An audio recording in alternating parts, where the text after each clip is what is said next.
So before we jump in, allow me to introduce myself as a designer, traveler, and tinkerer coming from Dhoni's hometown, Ranchi. So let me start with one of my childhood experiences during summer holidays at my grandfather's place, who was an electronics engineer, and he had a small workshop set up at home.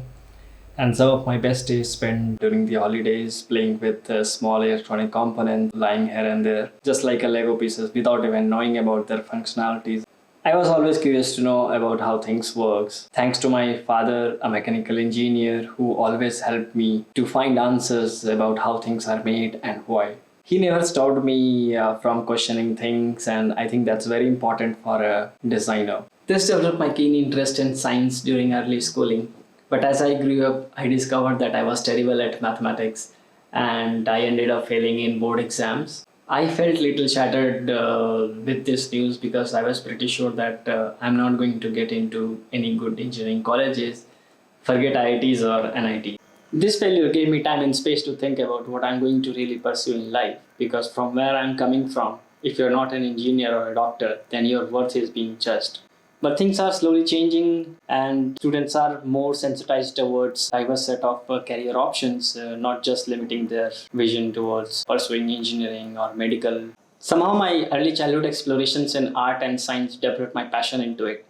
And immediately after a failed attempt in pursuing engineering, I made it into NIFT, which happens to be my first design college, which helped me to learn all the basic alphabets of design and channelize my energy into creating something good. Slowly, my work started getting recognized and published in international and national design journals and books, which boosted my confidence and brought clarity about design as a medium to break the social norms. From nobody in the first year to somebody who grabbed 2 gold medals and 4 convocation awards, stood me all India NIFT topper. Not that the marks or ranks mean anything now, but from where I started, it did mean something back then. But I didn't stop there. Right after graduation, I received 100% scholarship from the Richmond Group based in Italy, which holds few of the most luxurious brands in the world like the legendary Cartier, IWC, Panerai, Dunhill, to name a few.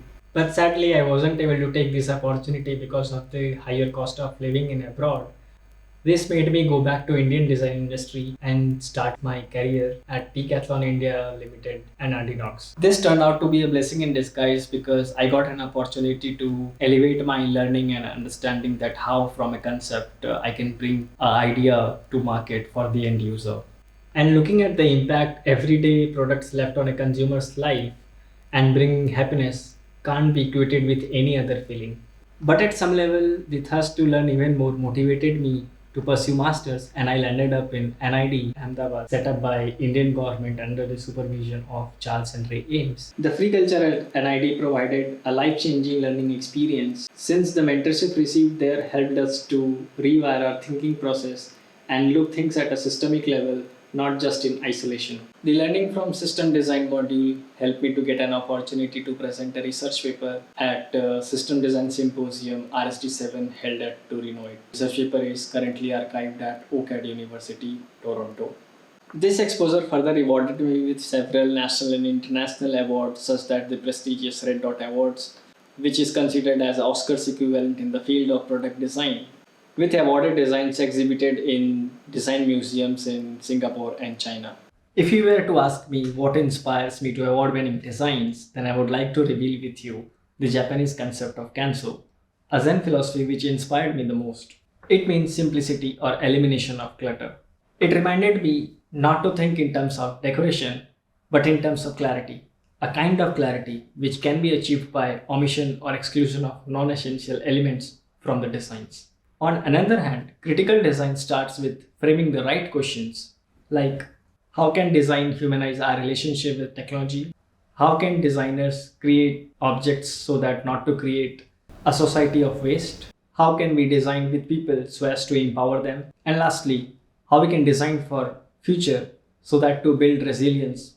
And new technologies surfacing across diverse domains has always given me food for thought to innovate through design. I just try to amalgamate the functional sophistication with the simplicity of human interaction towards the form in cognitive and tactile sense. If you have any further questions or queries, please do reach out to me on my Instagram design profile at the rate Anshuman22 or connect me over on LinkedIn. Thanks again.